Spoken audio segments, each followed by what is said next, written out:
I came across this story. It is out of upstate New York, where a confessed rapist has received probation because the judge determined it would be inappropriate to send him to prison. Christopher Bleter Jr. pled guilty to third-degree rape and attempted first-degree sexual abuse, along with 2 counts of second-degree sexual abuse. He sexually assaulted 4 teenage girls, yet Judge Matthew J. Murphy III placed Bleter on probation for 8 years. Now, Bleter also has to register as a sex offender. Attorneys for the victims claim Belter's white privilege and wealth attributed to his light punishment. Now, the judge said that him having a registered sex offender would hang over his life, and he would have to deal with that reality. And, Robert, the judge said he prayed on this decision.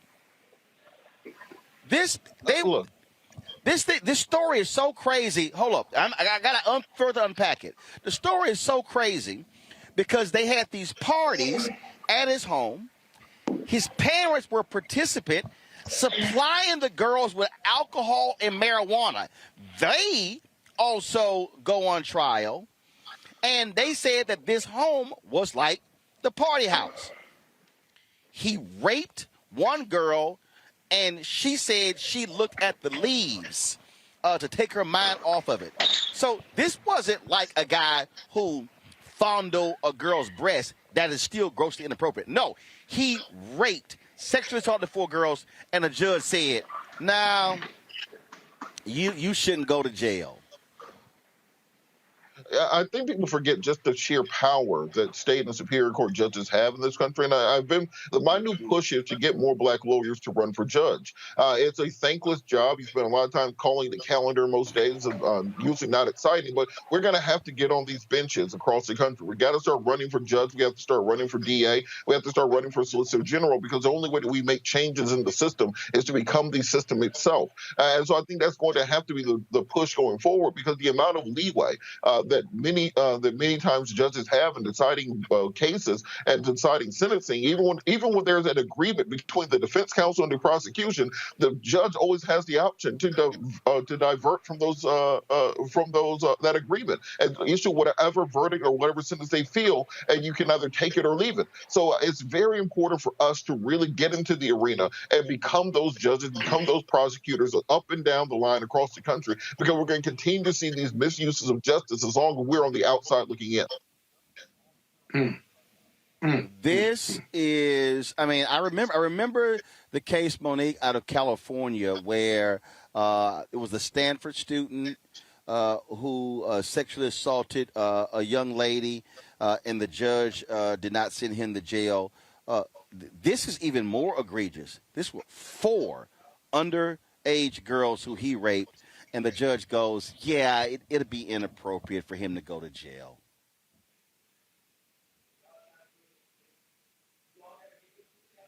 She's frozen. Monique there? All right, we'll get her shot straight. Scott, go ahead. Yeah, but it's even worse than what you gave us, Roland. As I researched this case, these were more than one incident. There were an incident with 2 young women when he was underage. And he got probation, I think, on the first 2, and that if he completed probation, he would get youth offender treatment, which is even more egregious, because then, as a juvenile, it won't be on his record, if you will. Then you had the second 2, right? And because he had completed the first probationary period where he'd get youth offender treatment, like he would in most jurisdictions, now that's the basis, arguably, why the judge said, well, he completed the first set of probation, and he's continued to have contrition, and he hasn't gotten any more trouble before, and so I'm going to give him 8 years of probation, and that won't be easy. Are you kidding me? That is an outrageous determination. And if he were black, the tropes of Mandingo warriors sleeping with these young white girls, they would have thrown the book at him. Look at Jimmy Gardner. He played for the Chicago Cubs in West Virginia. Alleged sexually assaulted 2 white women. He got 70 plus years as a first offender. I don't care where this jurisdiction is. It would have been different for black people, and it just burns you up.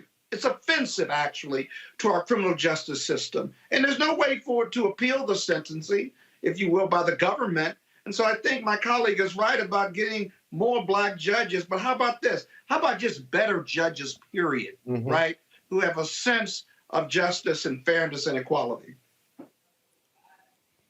Monique, one of the attorneys for the victim, said when it happened, she raced into the bathroom and just threw up. She could not believe what this judge said and did. Right, but I mean, I'm just not surprised. It's unfortunate, the imbalance in the system, but we find that imbalance both ways. I dropped off, so I couldn't hear what one of my colleagues said, but what we also find is that the type of leniency and the type of use of judicial discretion that sometimes should be given in these cases is not given when it is black and brown people. So you have people who are charged as adults for sexual misconduct, for rape or for sexual assault, for things that happened when they were teens, for things that happened that were arguably consensual, and there is no equitable remedy offered. There is nothing offered, and they end up serving jail time. So it goes both ways. And I didn't study all of the particulars of this case to know whether any leniency was required, but it is not as simple to me as whatever gets done to the black people should get done to the white people. What really it is sometimes what is happening for the white people should also be happening for black and brown people. Well, Monique, I talked about I talked about youth offender treatment earlier in the case, and so there was some of that going on.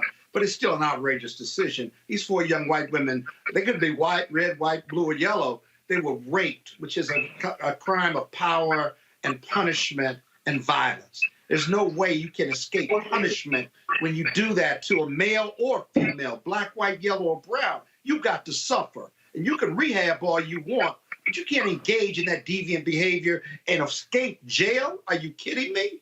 Bubba should be waiting for him right now. He should be. To that point about not being able to appeal the sentence, you know what? This is one of those things where you go after and you get that judge off the bench. This is just absolutely. Beyond egregious. Absolutely. This judge should never, ever determine another case after this ruling. Folks, back to our Roland Mark Unfiltered video in just one moment. Betty is saving big holiday shopping at Amazon. So now she's free to become Bear Hug Betty. Settle in, kids. You'll be there a while. Ooh, where you going? Time to be smart.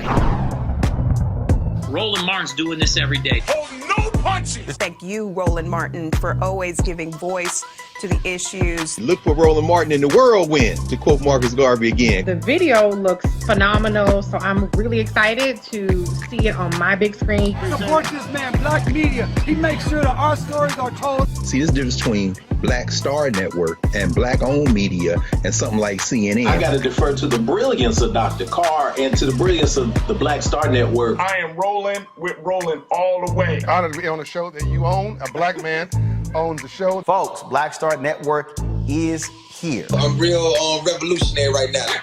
Roland was amazing on there. Stay black. I love y'all. I can't commend you enough about this platform that you've created for us to be able to share who we are, what we're doing in the world, and the impact that we're having. Let's be smart. Bring your eyeballs home. You can't be Black-owned media and be scared. You dig?